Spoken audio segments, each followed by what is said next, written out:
భర్తని ఎలా చంపాలి అన్నటువంటి దాని మీద ఇండియాలో జరుగుతున్నటువంటి ఈ మధ్య కాలంలోని వివిధ పరిణామాలను బేస్ చేసుకుని ఓ పుస్తకం రాయాలేమో. ఎందుకంటే అంత దారుణంగా తయారవుతుంది.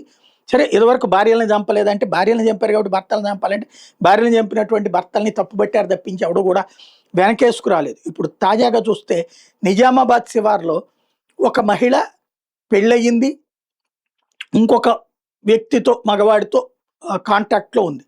ఇప్పుడు ఆ సంబంధానికి తన భర్త అడ్డొస్తున్నాడని, భర్త ప్రశాంత్‌కి మందు దాగించి, ఆ మీదట ఏది హార్పిక్ ఎక్కించిందంట భర్త నరాల్లోకి ఇంజెక్షన్ ద్వారా.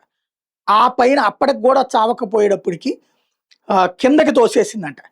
అప్పటికి పోవడంతో మళ్ళీ నరాల్లోకి టాయిలెట్ క్లీనర్ హార్పిక్ లిక్విడ్ ఎక్కించి పట్టుబెట్టి. ఇక్కడ ఇందులో 2 కోణాలు వస్తుంది. ఒకటి ఫస్ట్ మందు తాగిచ్చి తోసేసింది.